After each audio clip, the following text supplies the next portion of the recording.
वाराणसी शहर में आयोजित नारी शक्ति वंदन कार्यक्रम में राजनीति और महिला सशक्तिकरण का जोरदार संगम देखने को मिला।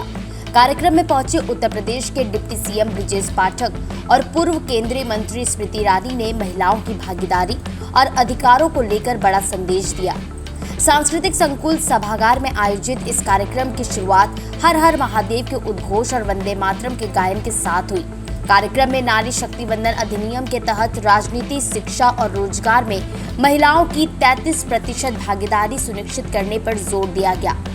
कार्यक्रम के दौरान पूर्व केंद्रीय मंत्री स्मृति ईरानी ने समाजवादी पार्टी के नेता अखिलेश यादव के सास बहू वाले बयान पर तीखा जवाब दिया।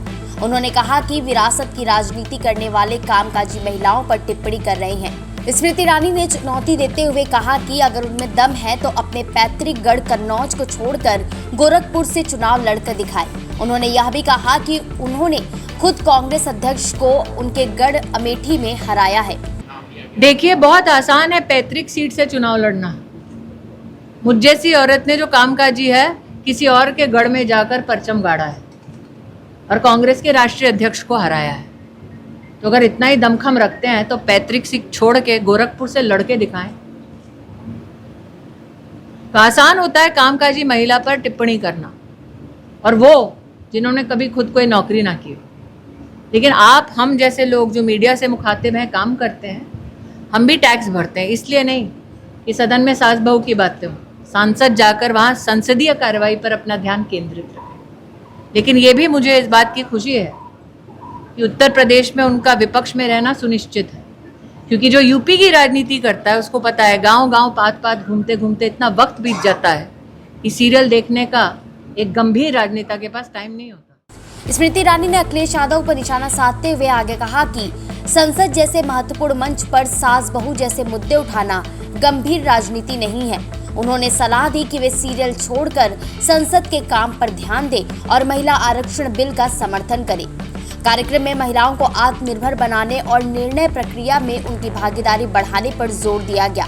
बेटी बचाओ बेटी पढ़ाओ, सुकन्या समृद्धि योजना, मातृवंदना योजना और उज्ज्वला योजना जैसी योजनाओं को नारी शक्ति को मजबूत करने की दिशा में महत्वपूर्ण बताया गया। इस कार्यक्रम में महिलाओं को आत्मनिर्भर बनाने के लिए एक दिशा प्रदर्शित की गई। साथ ही साथ कार्यक्रम के जरिए जहां महिला सशक्तिकरण का संदेश दिया गया, वहीं राजनीतिक बयानबाजी भी चरम पर रही।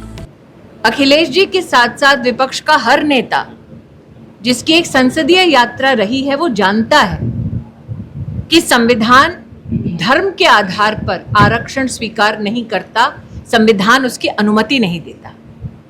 प्रश्न ये उठता है कि ये जानते हुए कि संवैधानिक मर्यादाएं धर्म के नाम पर आरक्षण स्वीकार नहीं करती, फिर भी क्यों अखिलेश जी मुस्लिम समाज को बरगलाने का प्रयास कर रहे हैं।